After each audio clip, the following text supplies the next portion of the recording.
I've got news that sounds bad when I first give it to you, but it's so good. Trust me, long term, it's so good. And this is the announcement. It's scrolling again or on the bottom of this live video screen right now. You will not be rewarded equally for your effort at any time in business. Now, this is generally how it works. I'm going to give you a quick outline, and then I'm going to talk about it a little bit more. At the beginning of business, your effort will be far greater than what you're paid for. That's the way business works, okay? Having said that, there's a tipping point in business, good business, where eventually you're outpaid for the effort that you put in.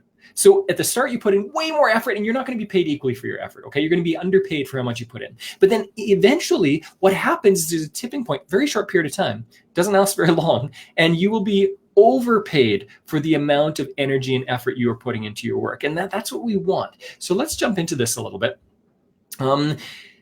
The step one in business is being underpaid and overworked. That's step one in business. It's about setting up your systems. It's about setting up a lot of things. And you know what? There are people. I'm going to actually talk about this. Maybe next week. We'll see. I'll talk about this at some time soon because it's so important. But there's this idea of the secret, or you attract energy that the universe doles out certain things, and the way it's presented to most people most of the time is it's free. It's very easy. You just have to think the right thought for 5 minutes once, and then you get everything you want, right? And even when it's presented well, often it's presented as, well, you just think about it every day and then you just get whatever you want. Well, wait a second. This world is not simply about thinking. We also have to do stuff in order to have things done. So in the beginning, for almost everyone, and you know what? I've studied lots of businesses. I'm reading Phil Knight's Shoe Dog right now, which is the story of Nike and how it came about. It's really his memoirs. And what happens over and over and over again in every business is people have to put in some effort at the beginning. You're going to have to put in some effort. So that's for a lot of people, that would be terrible news. Well, I'm not going to be paid for how much energy I put in.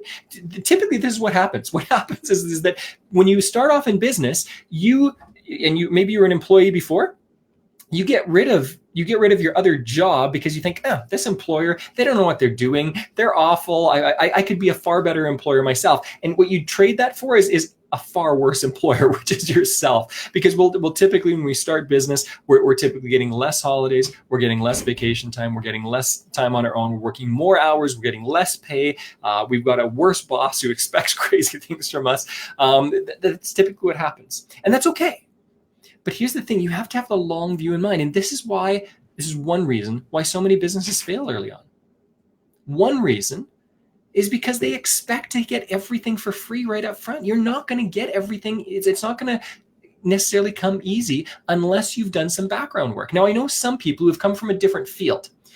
So for example, maybe somebody has been working in a certain field, they've been building relationships in that field for decades, and then they start their own business and things start up fairly quickly. Well, that's a little bit different, right? They've been putting in all that effort and energy beforehand. But if you don't have the hard and soft skills, you've not been putting energy into the relationships you're going to need, then it's going to take a little while. So be ready to get underpaid for the amount of time you work in the beginning of business. For a lot of business owners that are starting off new and don't have all the skills and networks and everything else beforehand, okay? Now, I recommend not necessarily jumping into business that way. That's the way I did it, and that wasn't necessarily the ideal, right?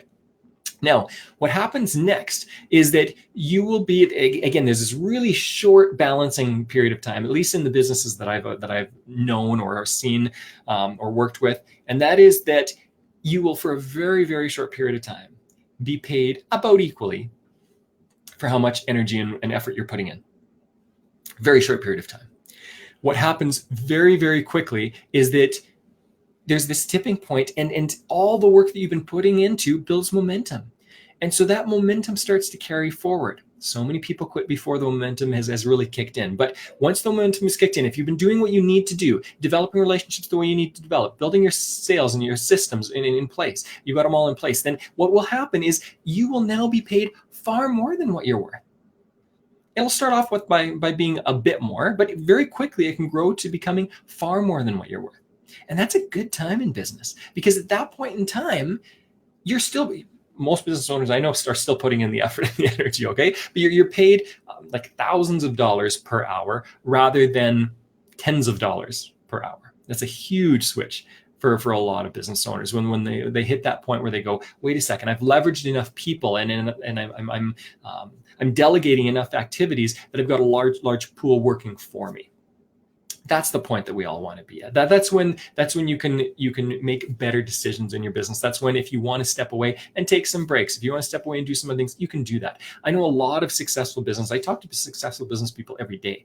And one theme is that it took years, not days, not weeks, not months. It took years to develop their business, and even before their business, their skills and everything else they needed, it's both hard and soft skills, in order to be successful on some level. So this is why I say you need to have the long view in mind. You need to understand delayed gratification, because if you are not willing to put in the effort initially, you're not going to receive what you want later on. You're not going to get that. So much of the time where we're sold a bill of goods, it's awful. So much of the time we're sold a bill of goods that it's like, oh, well, you just become your own business, and right away you've got freedom and everything is wonderful, and you just do whatever you want for the rest of your life. And that's not the way it works. So you have to have the view in mind that I'm going to put in the effort, I'm going to put in the energy in the right ways.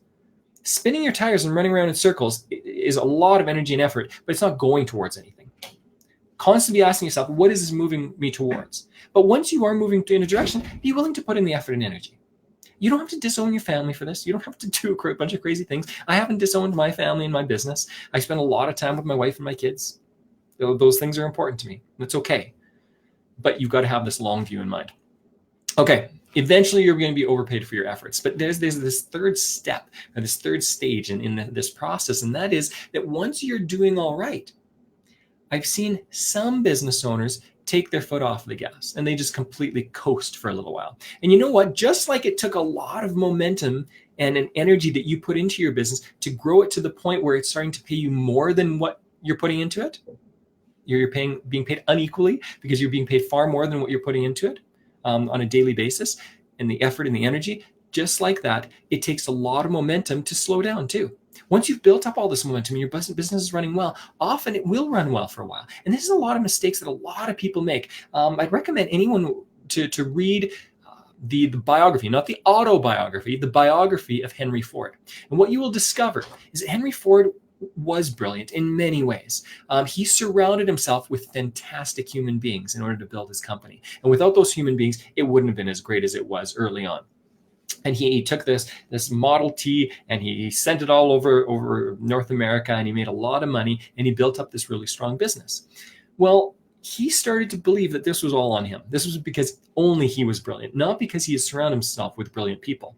And those brilliant people started to leave his company as he was starting to get older. Now, his son took over the company for a little while. His son passed away. He came back into the company. And by that time, all these brilliant people that he had hired, that he had delegated to, that he'd surrounded himself with, had left.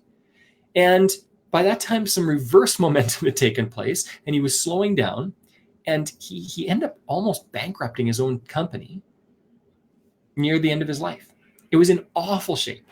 Terrible shape. Ford was in awful shape by the time Henry Ford died. Now, there was Henry II that came along after him, who was his grandson. And again, he did some good things, some crazy things to his company. But the point of this story is that you can't just sit on your heels. Once you're doing well, you can't just sit on your heels, which is true of most business owners. Most business owners I know love what they're doing, and they do continue to work hard on their business because they know it still needs to grow. But I'm going to give you an example of a company that didn't do this. I actually was working with a client a few months ago who works for a larger firm, and this firm, I'm not going to give any revealing details here, but this larger firm has a leadership group that has worked hard to build itself up, and then a few of the key members of this leadership group kind of took their time off. They put in their time, they put in their energy, and they kind of left this partnership. Not fully, they were still being paid, but they kind of took their foot off the gas completely and started coasting. There were good reasons for this in many places. But what happened was there was specifically one person that came into the firm in a leadership position that started tearing the company apart. And unbeknownst to everyone else, because they all had good relationships with each other, they thought everything was running smoothly. But over time, over a period of a couple of years, this place was starting to be torn apart. And when I got to know this client of mine and I started seeing the situation, I went, like, this firm is not going to last very long. if this continues. Key people have started leaving. These people who've been loyal for 10, 20, however many years to the company have started to leave. And you've destroyed this base, this really strong base that you created. What eventually happened was one of these senior people that had kind of taken their foot off the gas came back in, got involved, and cleared out and did a whole bunch of things differently. And it seems like they might save it. But that damage that was done with this other person coming in who was rude and mean and nasty to their employees, didn't care about people in the same way, has done so much damage to this firm that it's not going to be the same for a long time, even if they do work hard at it. That's just the way business works. There's momentum going forward or backward. I interviewed somebody last week who's a serial entrepreneur, has started over 100 businesses. He's got, I think, 5 or 6 businesses currently that have revenues over $1 million. So he's a small business owner, but he loves starting things and getting them off the ground and running them well. And one thing that stands about the interview, what he said to me was that, Mark, you are either growing or you are shrinking as a business, as a human being. You cannot expand and contract at the same time. It's an oxymoron. You can either expand or you can contract. Now, sometimes you're expanding in certain ways and contracting in others. Having said that, generally speaking, as a company or as a person, you're expanding or you're contracting. And you've got to ask yourself, what am I doing? Where am I building the momentum? A lot of the momentum you build in business, you don't see for months, sometimes years in the future. But if you trust that you're doing the right thing and you continue to do it, you continue to build momentum. So what momentum are you building right now? Are you expanding? Are you contracting? What are you doing to make sure that your business is not strong right now, but is strong for a good portion of years ahead of you? How do you build a business? How do you train people? How do you put them in place that are loyal, that are fantastic? Again, I would like to talk about Shoe Dog a little bit. I'm going to leave it for another time because it's such a fantastic book. Actually, here, I'm going to put a quick pitch in. I've been doing a podcast that focuses on books, where for 20, 25 minutes, I'll break down a book, the key ideas in a book. And I give a biased view of this. I give my opinions on the book. Obviously, I'm picking books that I like most of the time. But if you're interested in that, I'm going to be doing Shoe Dog probably within the next month or so. I've got a list of books that I want to go through before that. If you're interested in that, contact me. Contact me through Facebook here, and then I'll be happy to send that out to you and make sure that you have access to that. All right. Enjoy your week. And again, just keep in mind today, as you're going through your week, am I expanding or am I contracting? Am I moving forward or am I taking steps back? Am I pushing forward? Am I taking my foot off the gas pedal? Because what happens is, again, momentum will build or momentum will destroy you over a period of time. And this is the same in so many areas of life. Think about eating and diet. If you don't work out for one day, it makes almost no difference to your life. And if you work out for one day, it makes almost no difference to your life. It's building upon all these things. Okay, if you drink terrible, I don't know, soft drinks and eat sugar every day and whatever it is, that's negative. You eat salad one day, it's not going to change your life. In the same way, if you're eating really healthy and you have one day where you eat a bunch of sugar and crap or whatever, it's not going to kill you almost any of the time. Okay, unless you've got some other odd condition that's a little bit different. Keep this in mind. Build momentum in the ways that you want to, according to your goals, with delayed gratification, looking to the long term rather than the short term. Have a great week.